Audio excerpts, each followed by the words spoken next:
I'm Courtney. I am the head of the Void here, and I'm very excited to be joined by Chris Evans. Chris and I are here today to talk about resilience engineering in 2024. This is your classic end of the year, thinking about what's to come next, challenges, trends, and priorities. So I just want to thank everyone for joining us, and we'll kick it off from here on the next slide. So, a quick little bit about what this business is, The Void. This is something that I started a few years ago now.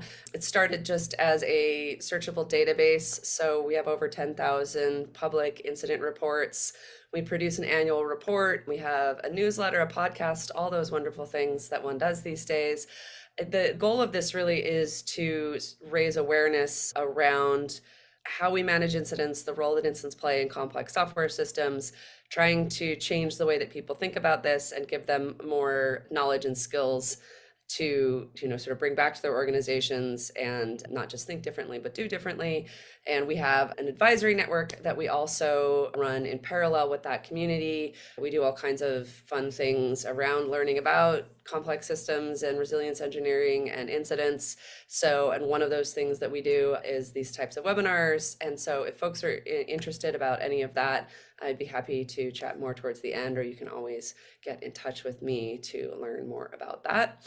And I will pop it over to Chris to talk a little bit about himself and Incident. Yeah, thank you. I'm one of three co-founders. So three of us used to work at a bank here in London called Monzo, and it was sort of like a fun, trendy scale-up bank, all in kind of engineering positions. And I think that was kind of the place where we all realized that like incidents are incredibly prevalent, incredibly valuable, and often like actually really incredibly hard to deal with. And so my experience at Monzo was running platform and infrastructure, and over my time ended up running all of on call for the whole bank, and as part of that ended up sort of on the front line of incidents and ended up writing some software there that got kind of widely adopted, and then just got like super into incidents. Sort of always been kind of interested in that space, but sort of like ended up nerding out a lot on them there. And it turns out banks are a great place to learn about incidents because they happen a lot, and banks depend on other banks, and they fail a lot, and so you're basically just constantly failing, so constantly learning. But yeah, now work at Incident.io, which is a company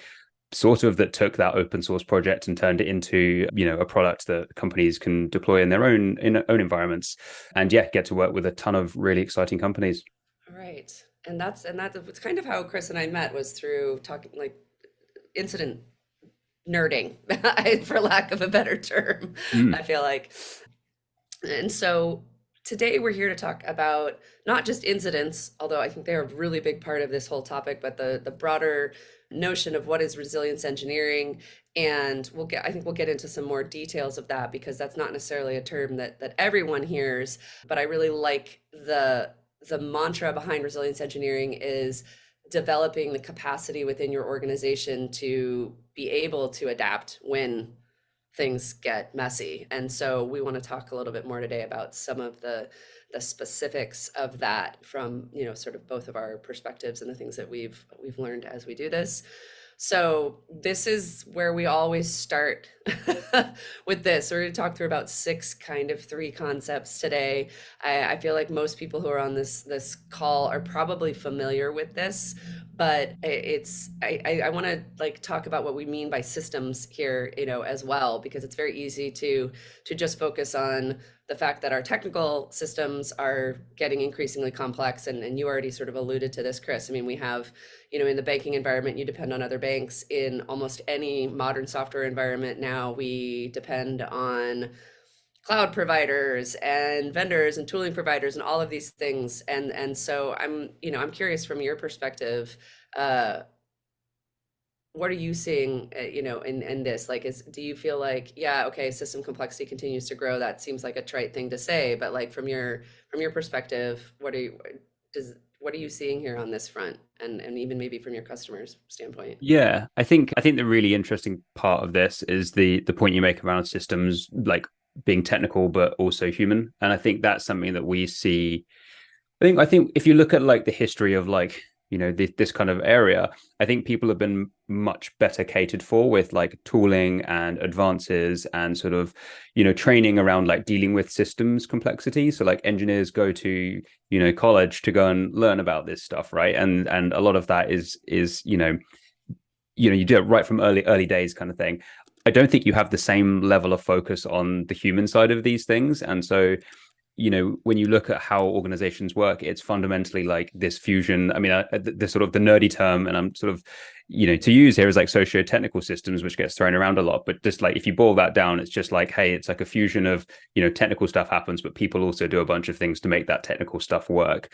And I think, yeah, increasingly there is like seems to be sort of seeing kind of the market change and people realizing that it is important to focus on the human side of things, and acknowledging that humans have this very, very critical role in certainly when things go wrong, because it's often completely unprecedented situations that you have never thought about, never prepared for, and humans are really the only kinds of parts of that kind of overall system that have that capacity to go, well, we can look at this critically, we can figure out what to do, and we can make adaptations to the technical systems and our processes and ourselves to kind of get through these kinds of things.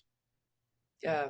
And also, sorry, noticed someone had a hand up. If it will help us for sure, if folks have specific questions, if you can drop them in the Q&A, and then I'll be keeping track of that, and we can see if we can sort of answer those as we go along. So yeah, so on this first slide, on this first point, when we're talking about this, I think it is that the thing that we wanted to underscore was when you're thinking about these kinds of systems, to really grapple with that, to have an a resilience engineering perspective requires you to pay attention to the humans in the system and their needs and how they're interacting with everything else as well, which brings me to the second topic that we have in our slides here, which is really about like fostering adaptive capacity.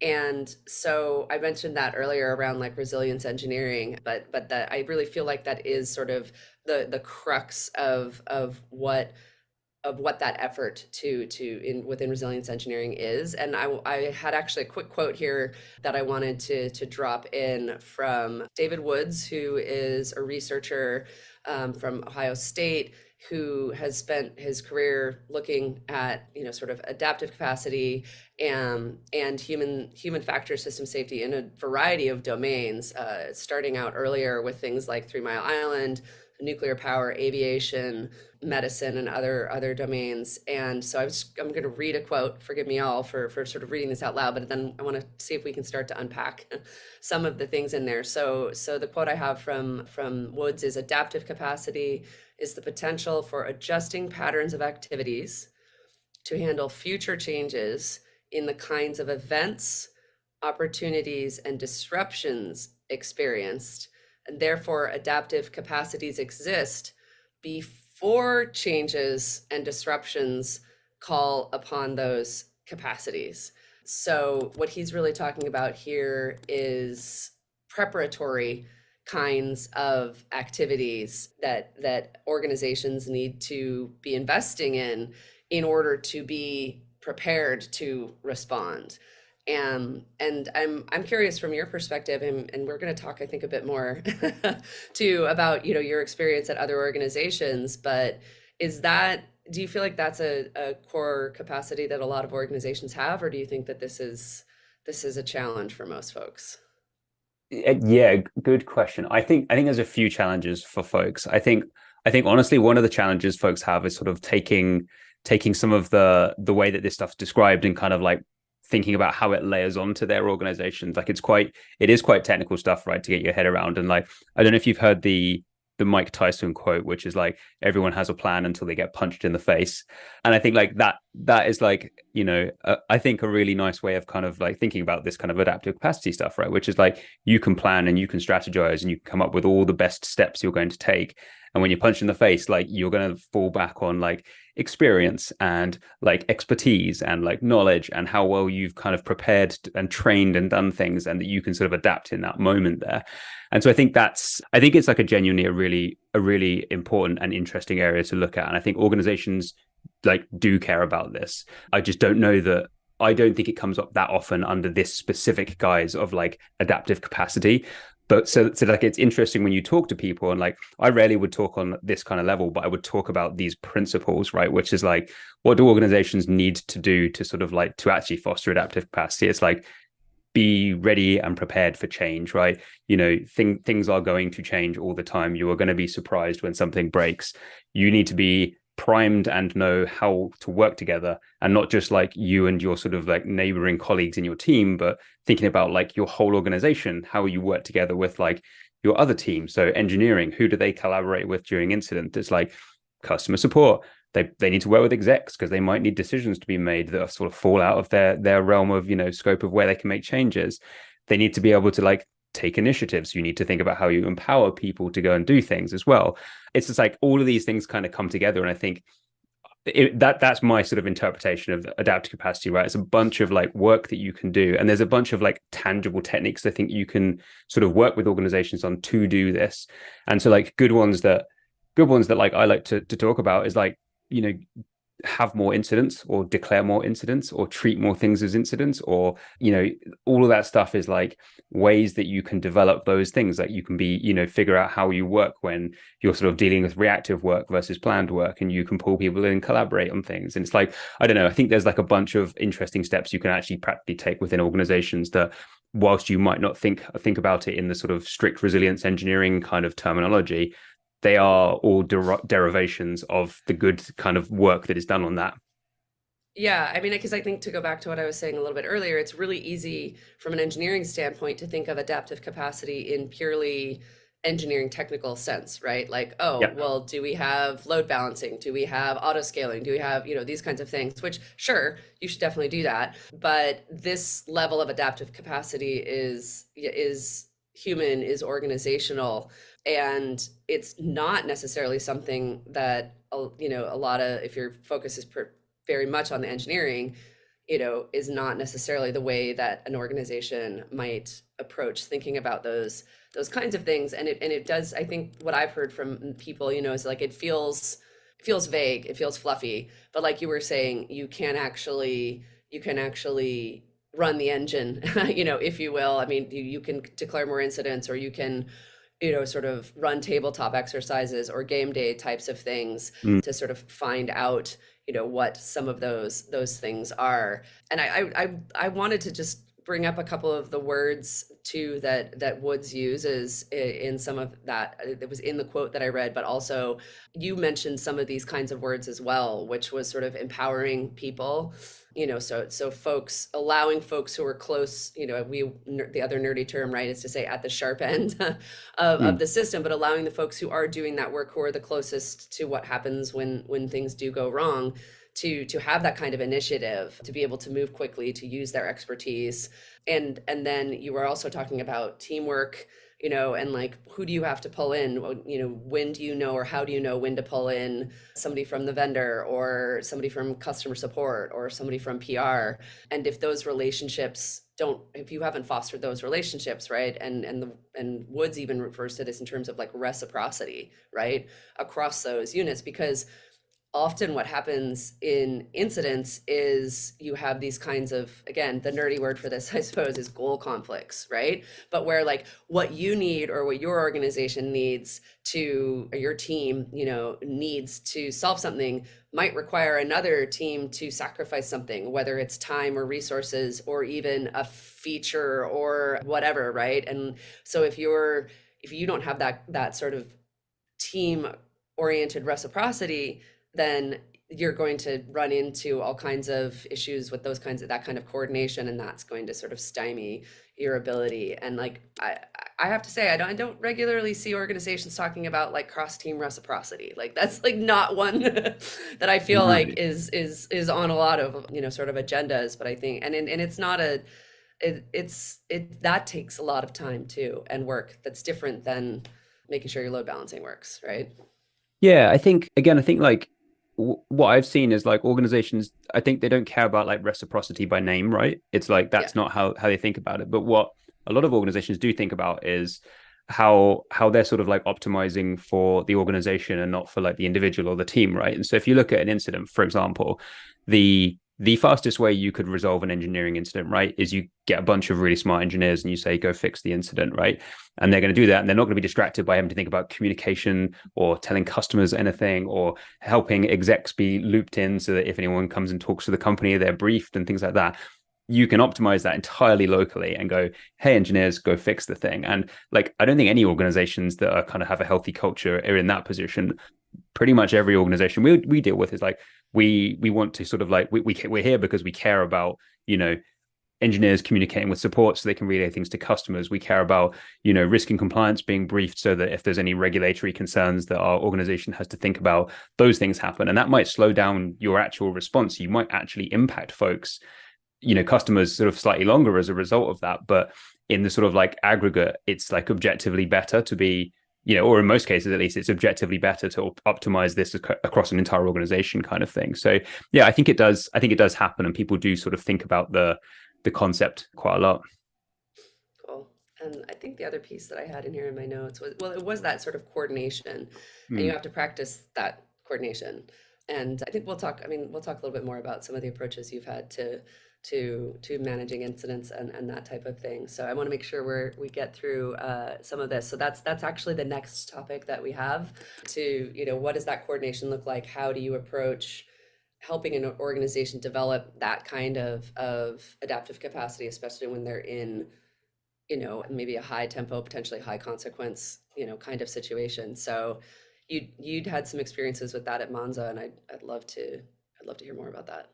Yeah. I guess like my sort of exposure to managing incidents goes back quite a long way, which is showing my age a little bit. But I remember like the very first incidents I ended up getting involved in were like pre Slack days and pre people communicating in that way. And incidents were like you would dial into a conference bridge, and there would be like some central ops team coordinating these things, looking at dashboards. It was like genuinely one of the most terrifying things ever. And I remember there was a time where like I was on like one of the things that my team had done to contribute to this incident. I remember just I'm relatively young at the time, being like I don't even want to speak up on this call because there's like 100 people in this call and there's execs on the call and there's all this operations team who are just dreadful to deal with. And so like have been through that, and I think that's objectively like probably some of the worst incidents and the worst kind of like outcomes from incidents as a result of that. Then I guess like evolution of that was like, tools like Slack and all these other kind of like Microsoft Teams come along. And I think the kind of paradigm of dealing with incidents changes a little bit in that world, in that people like incidents are like founded on communication. Good comms is like how you get stuff done. And that's comms in your team, across your team, in your organization, that kind of thing. And I think those tools came along and suddenly everyone was like, actually, we don't need to do those like phone bridge things anymore. And it actually feels a bit better. And it's easier when I'm, maybe it's 2 a.m. and I don't want to wake up the rest of the house anyway. And I can just be on this thing and I'm like fixing the issue and also communicating about it. But it was largely like unstructured and a bit of like carnage, because you'd be like, a ton of people jump in a channel, or, there's just like a shared thing that all the incidents go in, and it's very, very difficult.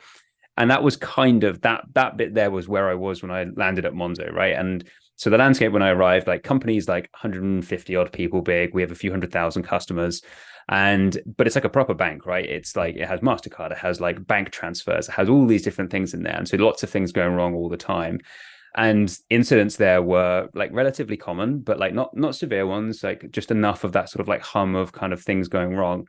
But it was basically impenetrable for anyone who joined the company to get up to speed on how to handle those incidents, right? So there was like people who were on call were like some of the founding engineers who'd been there for forever, and they were like, one night they might be paged because MasterCard was broken, and the next night they might be paged because Kubernetes nodes had all died, or, all these different shaped problems. And because they'd been there, they kind of had all the knowledge and all the experience, and were able to do that. And so my kind of like when I joined was like I was tasked with like, hey, there's 4 people on call. They're not very happy that they're the only people on call. Go fix it. And like that was where like my kind of incident sort of journey proper started, I think, which was like, cool, well, what is the big problem here? The big problem is no one can effectively skill up and learn how to do this stuff. And so I had actually worked at a company prior where they'd implemented like a process where it was every incident gets a new channel and you post a thing and you do a bunch of manual stuff. But at the end of it, what you get is like one channel where you say, hey, an incident's happening, and another new channel where you go and do all of your communication. And so then I was like, that seems pretty, it seemed to work pretty well. I'm going to make it really easy. And I had like a slash command in Slack you could use, which was like slash incident. It would fire off a thing to a Lambda in AWS, which would come back to Slack and just create a channel and send a post somewhere. And I was like, cool, that's going to make things at least a little bit easier, right? And it just had this like weirdly like outsized impact on how incidents were dealt with, in that you sort of suddenly had like these bounding boxes around these kind of like little like zones where people were learning and doing something and communicating about a thing. And so first of all, everyone could be like, oh, I can see what incidents are happening. Then they could jump into these things and be like, I can see what people were doing in these incidents. And so that was like the start of that journey. And then from there it was essentially, how do we encourage people to post more things in there? How do we, so we sort of, basically just like fueled this engine of like distribution of knowledge kind of thing, coupled that with a bunch of human changes, like putting engineers who were keen to go on call but not yet confident on shadow rotations. And like all of those things kind of came together, and suddenly we had people kind of effectively skilling up on things and learning things. And there was no kind of formal, we must learn from incidents agenda. It was just like, go and learn by doing, like go and see what people are doing. Like if you were on shadow, your primary function was just to make sure things that had gone undocumented since the dawn of the company became documented. And we started building up like run books and links to dashboards that people just knew about, and sort of all this kind of tribal knowledge that existed started like coming to the fore. And so that was really like the start of Monzo. And then from that point on, it was just a case of like fueling that, developed this open source thing, just went phenomenally well. And then by the end of my time at that company, we were, I think, like 2,000 people, had 7 million customers. And it was like we were declaring 10, 20 incidents a day. And they weren't engineering things. They were a mix of engineering things. They were like customer support things. They were legal things. They were operations things. And this culture that kind of by accident, not through any pushing, kind of emerged, just was insanely strong, and people were learning. It just felt like a really, really good model. And so that I think it sort of brings us to, I think, what is like present day kind of state of the art, which is really kind of sort of semi-structured, take a lot of the pain out of the process kind of incident management stuff that fits around the place where people are communicating. So yeah, sorry, very long answer, but that's No, kind of what I see as like as good right now. I'm really curious too, though, because when you talk about declaring more incidents, right, and like sort of broadening the definition there of what an incident was, Mm. did you run into any issues with people sort of feeling overwhelmed, or then was sort of managing your time with normal work, which incidents are normal work, but like of other work and incident work, like did you have to try to troubleshoot things like that? Because I definitely hear people raise concerns about that kind of a side effect of sort of that kind of upskilling, but also increase in quantity, if you will, of incidents. Yeah, I think like the thing that like you've got to acknowledge is like this stuff is going wrong whether you call them incidents and declare them as such or not, right? So if something break, like, so broadly my definition of an incident is like, and we use this like internally, incident I now, and it's how we would talk to customers, is like anything that takes you away from your kind of planned work with a degree of urgency that is probably fits the mold for us as like an incident. And that was kind of what we had at Monzo there. And I think, as I said, like if there is something that's going to take you away from your planned work and do it with a degree of urgency, whether you sort of draw the box around it and say it's a very low severity incident or not, you're still doing that work. And I think something that is true is that it does require a bit of cultural buy-in, because when you suddenly, imagine you're separate from the people dealing with the incidents, right? You're a senior leader at a company, and there's an incidents channel that's spun up. And over time, you suddenly go from, there was one major incident that used to happen a quarter in there, and suddenly you're like, there's now a few a week. And now you're going, there's like 5 a day, there's 10 a day, maybe there's 20 a day. And suddenly, like, if you don't couple that with a bit of education and culture and sort of explaining around what's happening with these things, that can be where I see the sort of negative consequences, where suddenly someone's like, we're having too many incidents, breaks on everything, what the hell's going on? Like, it's sort of a bit terrifying. But I think maybe testament to like Monzo's culture in this case, in that like I reported into the CTO was just like an incredibly forward thinking kind of pragmatic person, very close with the rest of the sort of founding team and C levels there. And we had great buy-in to sort of do this stuff. And I think it was, they were able to see the benefits of essentially going, well, this was essentially work that would otherwise have flown under the radar. And by declaring small, like lower severity incidents for things, people are getting practice at dealing with like things in sort of like incident mode, but without the pressure. B, that fuels learning. And then C, we have insight into like what's going on in the organization in a way we didn't have before. So like it's useful to know if you're a senior leader, if like Kubernetes is causing you 40 minor severity incidents in a week, because that's like a drag on your time. That is a tax on your sort of ability to do more productive work. And maybe that's like a signal that you'd be like, well, I'm going to pull a lever and maybe we go and do some proactive like reliability investments, or whatever it might be in there, basically. So yeah, I think you can position these things.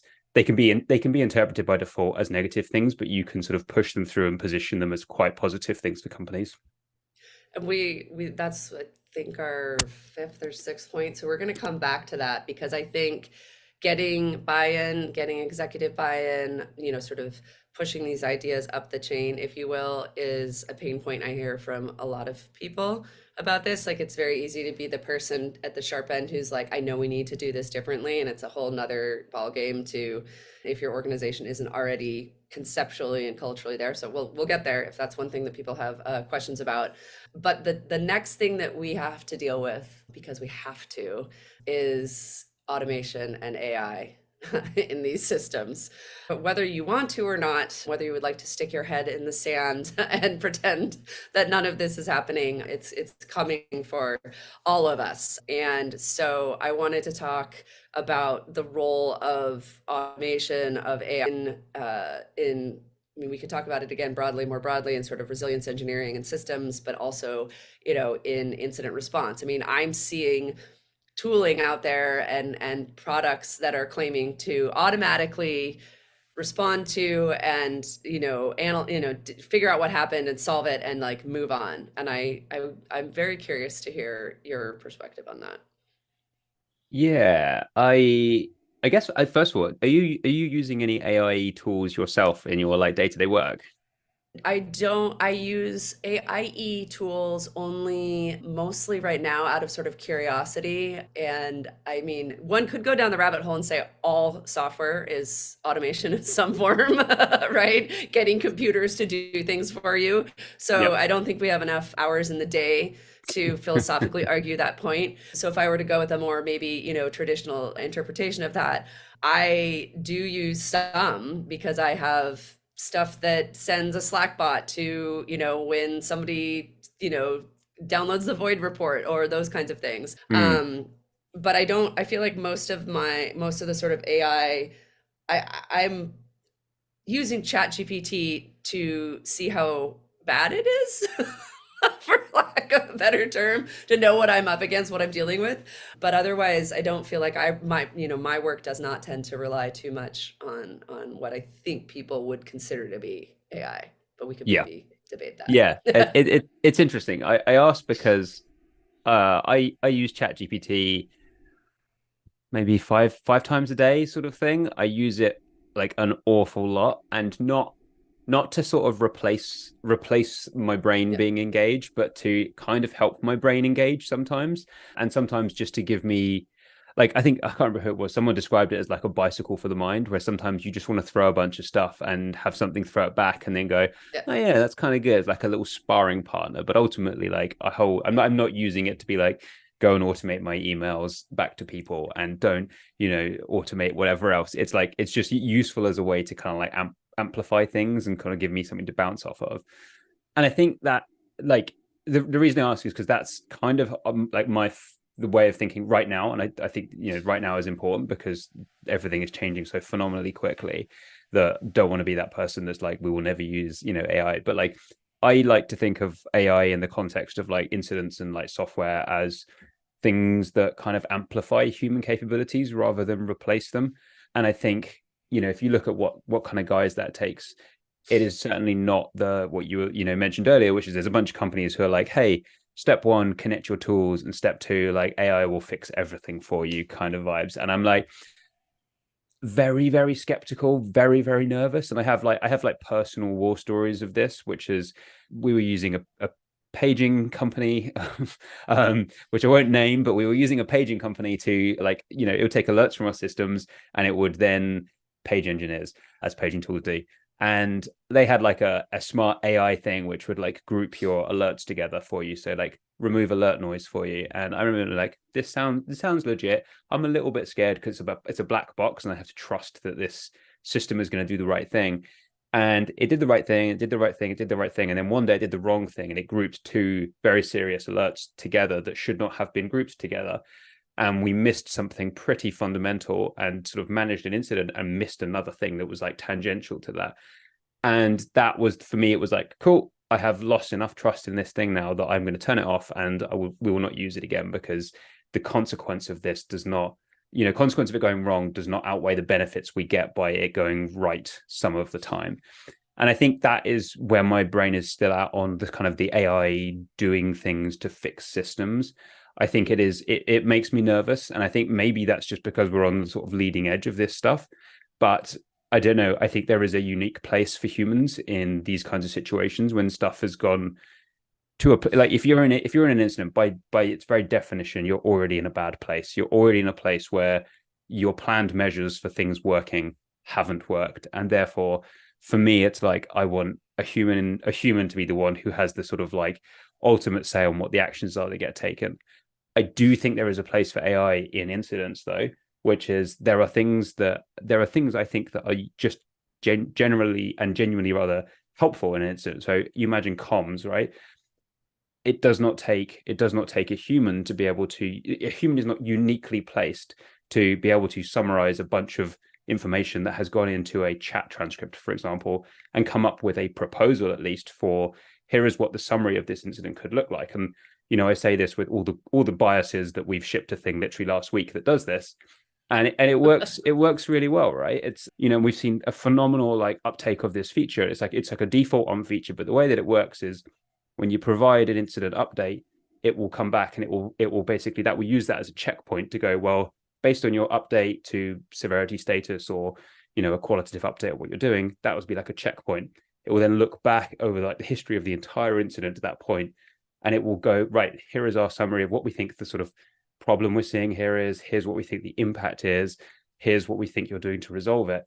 And ultimately it doesn't do anything until a human goes, yes, that's perfect, I want that set, or I'd like to edit that first before I set it, or like, no, this is absolutely completely wrong, get rid of it. And so that exists, and it's like a really useful augmentation, I think, of humans. So humans still very firmly in the loop there, but not, yeah, sort of not giving up control, basically. Yeah, I mean, if you accept the definition of complex socio-technical systems as being at the root of what we're dealing with, then you can't take the humans out, right? And you can't, the adaptive capacity in particular is so uniquely provided by the humans in that system. And that is the hugest risk to the philosophical misalignment between most AI and that premise is the, is sort of really, I think, the root of the issue there. I'm curious, do you worry about people misusing that feature? Like, are you worried, do you worry that some people will treat it as like, oh, it's going to solve all of this for me, and now I don't have to read it, I don't have to think about it, or Yes and no. I think there is obviously a world where people get so comfortable with it that they just start going accept all the time without scrutinizing and like applying a level of like human judgment to that thing. But if we look at the raw kind of stats, right? So we have seen a massive uptick in people actually putting summaries on incidents. So prior to this, you have humans who are too busy to do a thing and therefore don't summarize the incident midway through, which then has negative consequences, because if I'm joining an incident and I have no idea how to sort of catch up on this thing, that has consequences. It's like back to that kind of like, are you locally optimizing, are you globally optimizing? And so yeah, I think you can sort of look at this and go, well, there is a negative and there is a potential avenue where people rely too much on this and it has, negative consequences, whatever else. But there is also the other avenue, which is like the sort of, if I do nothing, the state remains the same and I have a bunch of other problems that come from there. Like fundamentally, like I think whatever you do and whatever path you take, there's going to be some sort of like fallible humans in inverted commas who are, not doing the kind of, again, right thing in inverted commas. But yeah, I That, think yeah, I and that's think definitely not the way I was trying to no, pose no, it, no. of course. But yeah.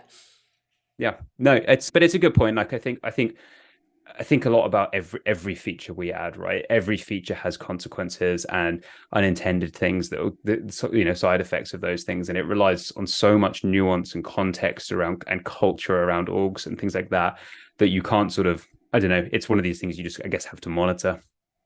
Yeah, I mean, because like the nerdy, sort of research on this stuff with in terms of automation is that when you're out of the loop, as it were, right? When automation is handling a bunch of stuff and then something goes wrong and you get pulled in as the human, you lack all of that context and all of that sort of, expertise, or you don't know how you got there, which is a very disconcerting and time consuming, kind of process. So I do believe there's a space for automation to help humans as Mm. long as it is definitely approached from that perspective of can I go back and understand what was happening, inside the black box. Mm. And I think that's a like if I were thinking of, if I were to urge people developing tools in this space, it would be, to come at it from that perspective of that we're helping humans. This is like the nerdy term there, right? Is joint cognitive systems, but that it, it can't replace the messy work that humans have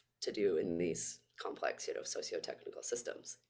Yeah, I think it's a really really good point, and a one that, like, honestly we think a ton about. And I think, like, we a good example is we could have had this feature, right? The technology exists that we could have had this feature just like every 5 minutes automatically update the summary of an incident, and that feels like a terrible place to be, right? Because there's times when people it gets it totally wrong and it's sort of laughably bad, which is, and you'll see that people reject it and they'll be like it was completely out of whack of stuff. And it's like, if it does that 1% of the time and then someone joins an incident, it's like, oh my gosh, this looks terrible, and they're like, oh no, no, got it wrong. That's back to that sort of paging solution problem of like, okay, well, Yeah, I'll or like turn off alert forever. fatigue kind of stuff too, where you're Yeah, like, no, no, exactly. ignore that one because that one's mostly usually wrong. And then like, yeah. Exactly.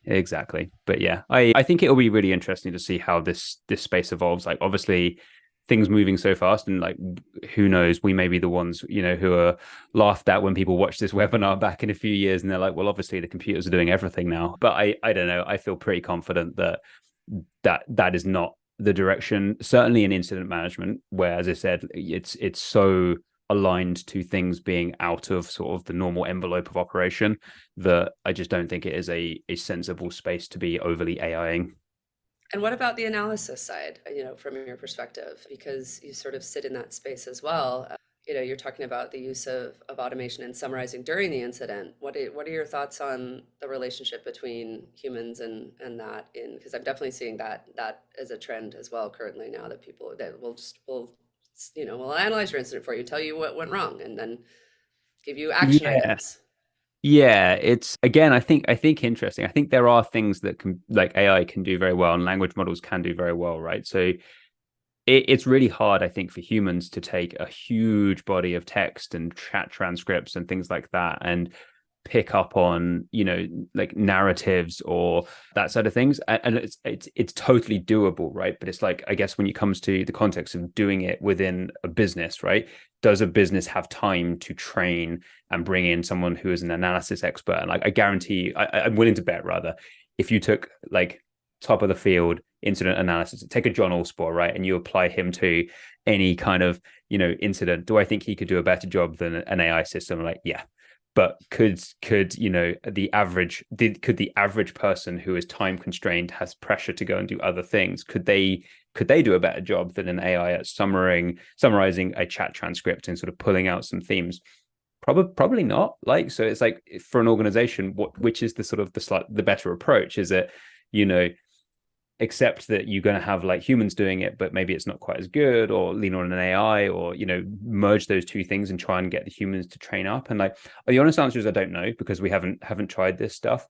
But I think there's some quite compelling evidence that says that, like, if you could sort of, again, augment a human and go, like, hey, here's our kind of, like, thinking about how this incident should be thought of and summarized, and, like, things that happened in there, and, here's the supporting evidence, very very closely correlated, so you can draw your own conclusions and things like that. maybe there's something interesting in that. I don't know, but it's I think it's a very interesting field. Like I know that I use summarization like AI type things a lot, and I think Mhm. it works from, and not in the context of incidents, I mean just in general. And I think it works phenomenally well at me being able to like distill important information from much larger bodies of text. And I think if you sort of apply that to incidents, maybe there's a world where it becomes much easier to understand what happened, and like, can you pull sentiment analysis out because a machine is better, able to sort of like correlate the way people are saying things against when they're saying it and what they're saying. Who knows? But yeah, I think it's super interesting. It's certainly something we'll be looking at. Yeah, I mean, I think from my perspective, there's a very particular skill set to doing to doing incident analysis. It's uniquely different than the skill set to set up and run complex Mm. systems. And that kind of journalistic, you know, accumulation, interviewing skills. I hope companies still see the value in investing in that. I mean, I see a place where tools can help collect materials for people. And I think that is, I think I've seen other incident tooling as well that does that. But I do, yeah, I still think that a human who is good at that is going to be better at it. Not to get into humans do this better, computers do this better kind of thing, but I hear your point though that there are a lot of organizations right now that aren't going to invest in a specialized analyst role. So I think that's it's a challenging space where you still want to be able to build that corpus of information after the fact. So yeah, I agree. It's going to be, I hope that mostly the thing that I would underscore is for people to not yet believe that the material coming out of some form of AI system is going to just give you all the information that you need. I Yeah, think that's I where we're think I still think at. I Yeah. think it's a really good point. It's basically like the way I think is like, is there a world in which we can help to bootstrap that sort of movement of people leveling up on incident analysis because we get them over the hurdle of like, oh my gosh, I've seen some nuggets of value in doing this. I'm going to invest in becoming much more skilled at it myself, and I can also make a case for me going and doing it full time within my organization and that sort of thing. I think just practically, like, I don't see very many companies that have incident like analysts that go and do this yet. And so sort of, could I guess it's a question more than a statement. It's like, could that be the thing that helps to bootstrap that and make the case for it? Maybe be interesting to see. Well, you provided a very good segue to the next topic in our list of six, which is how do you get buy-in a higher up the chain level for this kind of work, both improving your sort of preparedness, you're about investing in adaptive capacity to be able to respond to incidents, but then also how you analyze and sort of learn from those after the fact. What have you seen historically that works? It sounded like you already had, and like maybe it worked so well at Monza because it sounds like you were fortunate enough to sort of already have that there.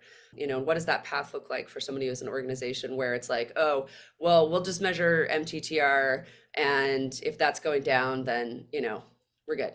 Or if it's going up, there's problems, go fix that. Yeah, I mean, if I had the answer to this, I'd be probably like packaging it up as like some form of like saleable material I could go and deliver to folks. I don't know. I think this sort of question comes up quite a lot, and I think often execs get painted in quite a negative light as sort of the kind of like, oh, it's the execs who wear the suits and are Foolish boss upstairs. in the corner Yeah, room. Yeah. exactly. And like as you said, like Monzo was very much not the case there. So like CEO, CTO, I think they just got it because they were former like engineers. They were very technical people by nature. And like I remember the worst incident I had at Monzo, which was like upgrading a Cassandra cluster, and things went very, very, very bad. We wrote a public post-mortem. That was the first thing I contributed to the void, I think. So I really, Thank really you. enjoyed that. So nice little, circular thing there. But I remember being in that incident. I remember Tom, the CEO of Monzo, sat and it was, so Monzo had all these themed meeting rooms, and the one we were in was called, I think, the Summer of Monzo, and it was like a beach themed room. And I remember him sat behind me on what was a pretty catastrophic incident, on a beach like deck chair, which was just what some of the furniture was there, and he was like, you know what, I really love incidents, like the excitement of these things. And he was just like phenomenally chill about this. Obviously cares a ton, right? Because he has, you know, millions of customers who are all relying on his, you know, his service, and he's probably going to get a lot of flack from regulators, but like just got it. And so that kind of mode is easy. So if you're in an organization like that, securing executive support is just like, you know, a discussion, right? It's like, what do we care about? It's like, you know, and often the hard things here are, even in that kind of culture and that kind of environment, it like execs are not the level that you have to answer to only. Like Monzo was regulated, it was a bank, Yeah. and so however good the culture was, you had the FCA and the PRA, two regulatory bodies here, imposing a bunch of things on you, and they were like, you know, you can't have critical incidents, it's too bad, and you know, we've seen things on your status page, and it's like, so you have that to sort of worry about. But yeah, I don't know. I think when it comes to maybe the less sort of forward thinking executives who are anchored in the, like, you know, MTTR is the thing, and I just want to see us resolve incidents faster or not have any incidents at all.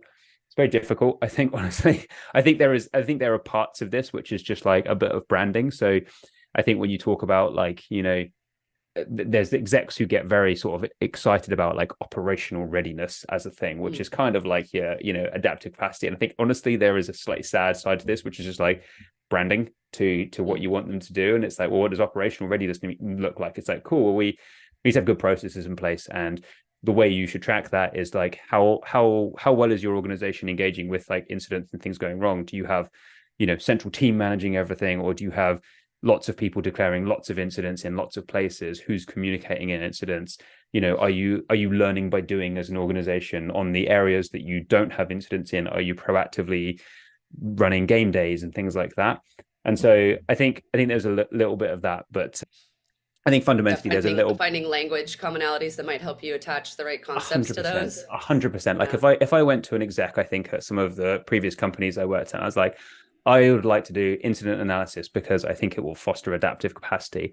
I think they'd be like, cool. I mean, I trust you, but like also I have to run a business What does and that I'm mean? paying you. Yeah, exactly. And it's like, if it's like, I think we have risks in this business that are, you know, going unnoticed, and I think there's a world where I could help you to find those risks and, you know, proactively mitigate some of those risks, or at least make you aware of them. Are you interested in that? I think that's already like a slightly more compelling case that you're making for them. So yeah, I think a lot of this is just like, you know, how things are pitched, and it's hard. Like I've really struggled with this in the past, where someone's come to me and gone, I want to measure you based on the number of critical incidents that you have, and I was like, I guarantee you will Oh hit that God. number. Yeah, but it Yeah. came. But this is the thing. It wasn't a bad exec, right? It was a good exec Yeah. with No, their good intentions were, intentions. Yeah, yeah. and it like Yeah. it just makes objective sense, right? To go, well, yes, we want no incidents, but it's like, what happened in that world? I didn't actually defend against it. I did a pretty poor job of articulating why we shouldn't do it. I was sort of like, you know, failed to make that case. They were essentially like, propose something better and we'll go with that. And I couldn't at the time come up with something better. And so that was the metric we had, and we didn't have any critical incidents. But also the teams I was working with were like, cool, we're not going to do this big migration, even though it's the right thing for us to do right now, because there is a risk that this thing goes wrong. And so we didn't have like an underreporting thing, which is like one consequence you might have of that, which is like people sort of put things under the radar or Yeah. mark severities lower. It just, people got nervous, and it altered the whole culture around how we shipped things. And it's like, that's very difficult. But yeah, I think I've sort of talked around this thing, but not given any advice whatsoever. But yeah. Well, so what I've seen, I don't know if you've seen this pattern, and it sort of reminds me of like the early DevOps days, which were sort of like skunkworks projects, Mm, where somebody starts doing this sort of quietly, not necessarily like subversively, right? Like, but just sort of is doing this in their team, or, is just sort of building that muscle for, here's kind of how we want to, respond to these things. Here's how we're going to communicate. Here's how we're going to look at it after the fact. Um, and then that capacity is there. And then when there's a big incident, it's the ability to sort of reveal that, or to say like, oh, hey, there might be a different way. Like nobody wants to rely on a horrible incident to be the thing that's going to, allow you. But unfortunately, that's often the way humans work, right? Like we don't change our behavior until we are faced with very unpleasant consequences. So I don't know, have you seen skunk work Yeah. project things, and but have you also seen those backfire? I'm curious about that I in your haven't seen it experience. backfire, but I have seen it work. And there was a previous company I worked at where there was a pretty regimented like process for what had to happen after an incident. So it was like, I mean, like everyone, I'm sure many people will be familiar with like, here's the templated report you have to fill out, and this is the meeting you have to arrange, and you need to invite these people to it, and da da da da da.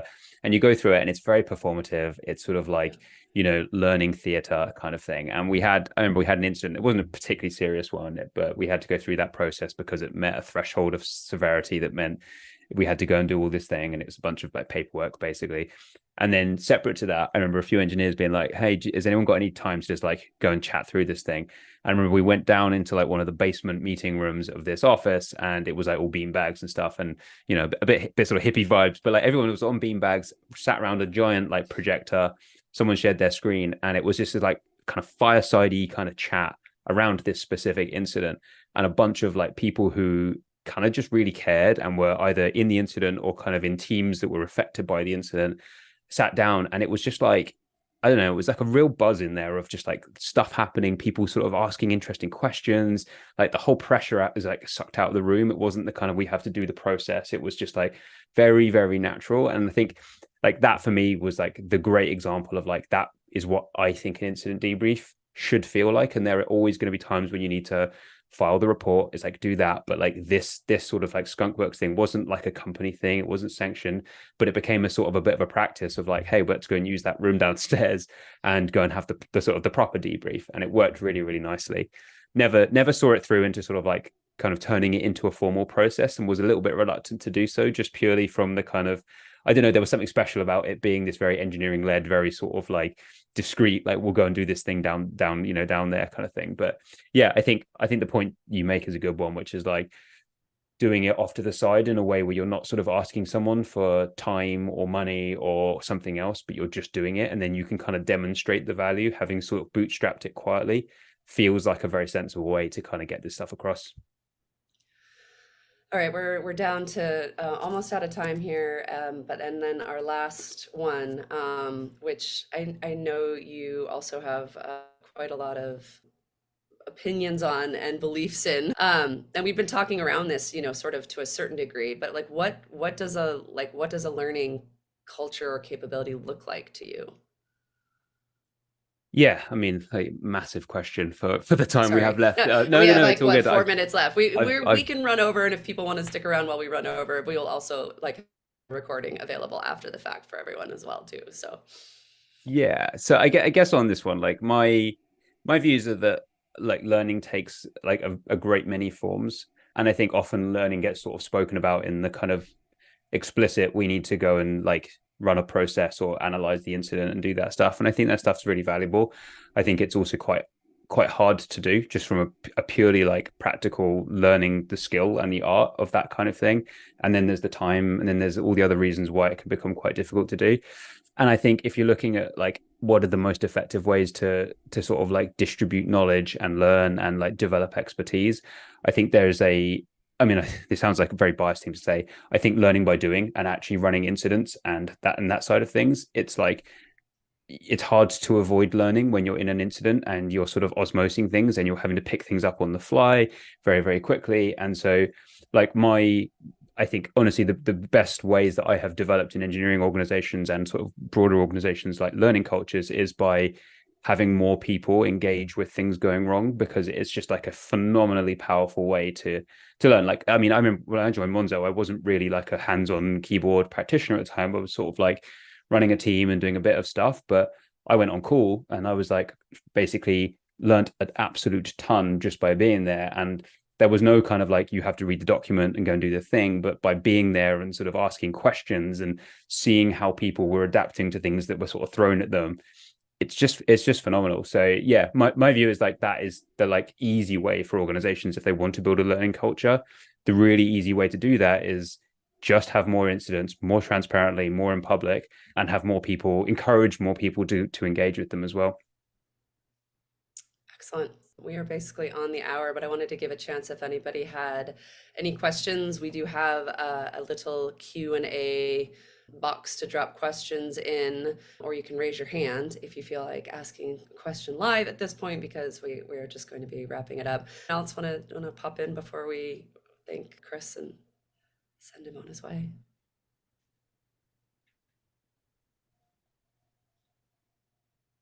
Quiet bunch. Yeah. Yeah. It's all good. Well, if anyone thinks of one afterwards, I'm Chris at Incident IO, so feel free to message or wherever else. Oh, claps. Oh, Hooray. I love I claps. promise they're Thank not you me all as so well, much. you Well, know. appreciate you joining us. Oh, yeah, there we go. And well, thank you so much, Chris, for popping on. Thanks, Chris, and go forth and have incidents. Indeed. Indeed. All right. Cheers, Courtney. Thanks, everyone.